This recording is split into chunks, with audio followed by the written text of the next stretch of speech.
Sabe aquela dor de cabeça ou muscular que aparece do nada? A gente vai lá, pega um comprimido e, em pouco tempo, a dor some. Parece mágica, né? Mas por trás desse alívio rápido, existe uma ciência fascinante. Hoje a gente vai mergulhar nessa história para entender como os analgésicos realmente funcionam. E já vamos começar com a pergunta principal, que pode parecer estranha. Como é que algo feito para ajudar, para aliviar a dor, pode ao mesmo tempo trazer riscos? A resposta está num equilíbrio muito delicado dentro do nosso corpo. Quando pensamos em dor de cabeça, cólica ou dores musculares, muitos de nós recorremos a uma classe bem famosa de medicamentos, os anti-inflamatórios não esteroides, que a gente conhece pela sigla AINES. Nomes como aspirina e ibuprofeno são super comuns. Mas afinal, o que são os AINES? Bom, de um jeito bem simples, eles são remédios que combatem a dor e a inflamação de uma maneira muito específica. Eles bloqueiam uma enzima no nosso corpo, é como encontrar um interruptor que está causando o problema e, clique, desligar. E para entender como esse interruptor é desligado, a gente precisa conhecer o alvo. O alvo principal desses medicamentos é uma enzima chamada ciclooxigenase, ou, para facilitar, apenas COX. Guarde esse nome, porque ela é a peça-chave em todo esse processo da dor.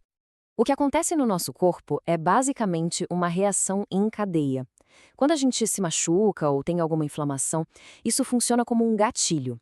A enzima COX entra em ação e começa a produzir umas substâncias chamadas prostaglandinas. São elas que agem como mensageiras, avisando o cérebro que algo está errado, e daí vem a dor e o inchaço. E é aí que entra a ação do analgésico. Os AINES vão direto na fonte do problema. Eles impedem que a enzima COX trabalhe, interrompendo a produção daquelas mensageiras da dor. Sem elas, o sinal não chega ao cérebro e o alívio vem. Parece bem simples, certo? Pois é, mas a história é um pouquinho mais complexa do que isso. Por muito tempo, a ciência acreditava que só existia um tipo de enzima COX. Mas, com o avanço das pesquisas, veio uma descoberta que mudou completamente o jogo. A COX, na verdade, não era uma só. O que se descobriu é que existem duas versões dessa enzima no nosso corpo, que foram batizadas de COX-1 e COX-2. E o mais importante, elas têm papéis bem diferentes. Para a gente entender melhor, vamos pensar nessas duas enzimas como se fossem personagens com papéis opostos. Uma delas é a protetora, a guardiã do corpo. A outra é a inflamatória, que é tipo um alarme que dispara quando tem algum problema. Aqui a gente vê a diferença claramente. A COX-1, a protetora, está sempre ativa, trabalhando o tempo todo para proteger órgãos como o estômago e os rins. Já a COX-2, a inflamatória, só aparece quando é chamada, em caso de lesão ou inflamação. É ela a verdadeira culpada pela dor que sentimos. Vamos focar um pouco na COX-1, a nossa protetora.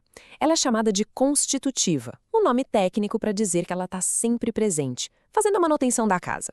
Ela protege a parede do estômago, ajuda os rins a funcionarem direitinho, é uma verdadeira heroína anônima do nosso corpo.